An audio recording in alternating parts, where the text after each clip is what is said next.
delighted to have Matt Friedman with me today.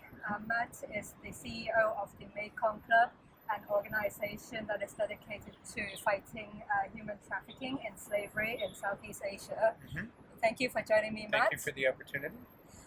So Matt is actually going to be one of our teaching partners on T4 Teams, and he will be hosting a workshop on how to use storytelling to deliver impactful message. Is that right?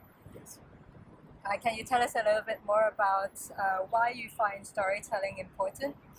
Well, as part of my work, I have to make literally hundreds of presentations a year. Last year, I think I did 175. So when you're getting in front of an audience, you have an opportunity to gauge their interest just by the way that they're kind of listening to you. Do they lean forward? Do they look at you? Are they looking at their phone? And as I experimented over the years, I came to realize that when I told a story to convey a message versus if I had a slide with a bunch of bullets, they would always listen to the story. And part of the reason for that is when you're telling a story, there's an expectation. They want to know what's going to happen. They want to know what the direction is, and that draws a person in. And so since that seemed to be the effective way of doing things, I changed my style to present more and more stories because I think it's a much better way of conveying a message. So when you say stories, do you mean actually like real life stories from different people that you're trying to give an example as a case study of? I'll give you an example. So many years ago, I had a tremendous fear of public speaking. Didn't want to get in front of people. Had an experience when I was very young. And as a result of that, every time I had to do public speaking, the night before I would sweat, I would toss and turn, I wouldn't be able to sleep. And so finally, because I knew I had to do this, I finally decided that I'm going to get over this. And so whenever there was an opportunity to do a presentation, one of my hands would go up, the other one's trying to take it down because I was afraid. And as a result of that situation of doing it over and over and over again, I eventually got over my fear. That's a story. It's very simple. You're waiting to hear where I'm going with this. It raises that expectation. And so that particular approach of just taking what we are trying to present and to present it in the same way. If I hadn't seen you in a while and I walked up to you and I was telling you about my day, that's a story. If I tell you what happened at work, that's a story. It's a natural way of communicating.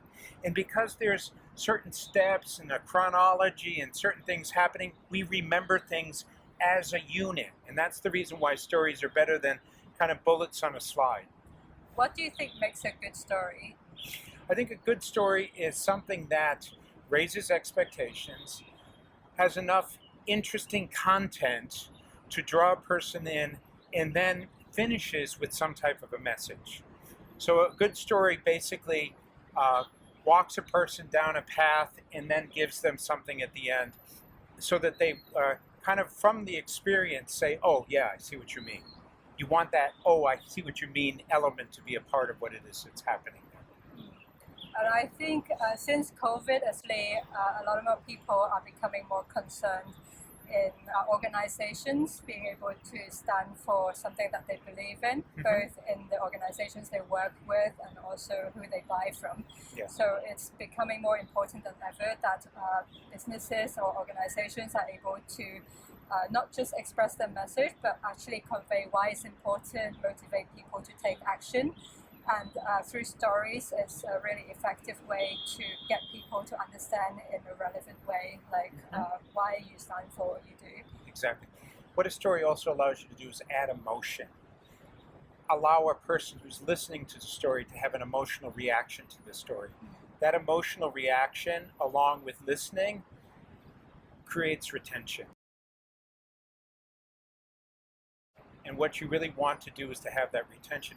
And to use the COVID example, for example, the non-government organizations now are struggling. They're competing with each other for a limited amount of money because a lot of the money went away.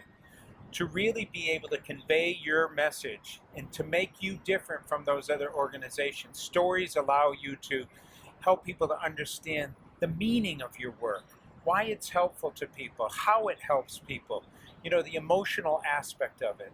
And it's the same with businesses. As you said, business with purpose. Companies are trying to convey a sense of we care, not only about making profits and selling things, but also we care about the world. And so there's all kinds of stories that companies can tell related to their journey and related to global warming, reducing pollution, helping with diversity, all kinds of other things. And storytelling is an effective way of doing that. How have you found it sort of made an impact throughout your career as a storyteller when you incorporate it into your public speaking? I was the Gold Awards Communicator of the Year, and the reason why they said they gave it to me was because they were impressed with the stories that were being told. That demonstrates that if people value stories enough to give an award, it demonstrates that it's something quite important. The other thing is that years later, after I've made presentations, I've had people come up to me and say, I remember that story you told about Gita. I remember that story about the guy in the fishing boat. I remember that story that you said at the end that inspired me to want to do something.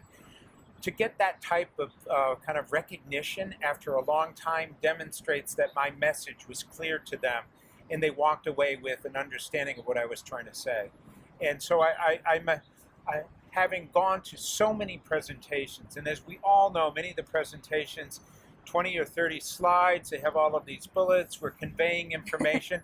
The human mind doesn't take information in very well that way. Especially nowadays, people get distracted. They get distracted very easily. And so if you want to hold an audience's attention, and you can tell by looking at them and watching them and seeing them, then learning how to tell stories is the way to do it. So what are some, do you have some practical tips on how you can apply immediately to your next speech or next public speaking gig on how to make it more engaging through stories? Yeah, one of the first things that I do is I look at a message that I want to get across. Then I try to come up with a story to tell that message, and I practice it, and I practice it, and I practice it, and I tell it to a few people, and I get reactions and I refine it. So preparing is extremely important. You don't want to get up in front of a group and tell a story that you never told before. The second thing is to keep your message simple. You know, you have a series of steps along a story. You don't add a lot of details that are not needed.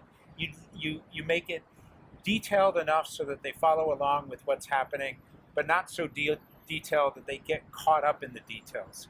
The third is basically try to find a story that just has basic human interest, basic emotion associated with it.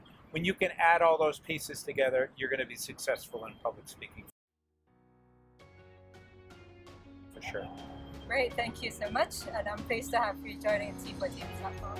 Thank you for the opportunity. If you'd like to improve your team's well-being, social impact, and build a thriving team culture that will empower your team to perform at their very best, you can sign up for early access to the T4Teams platform at www.t4teams.com, where we'll be offering a selection of high-quality team workshops and experiences in the categories of health and well-being, social impact, personal growth, and creative mastery. If you have enjoyed watching this video, do subscribe to our channel and leave us a comment to let us know what else you'd like to see from T4Teams. And of course, don't forget to share with as many friends and colleagues as possible so they can all benefit. Bye for now.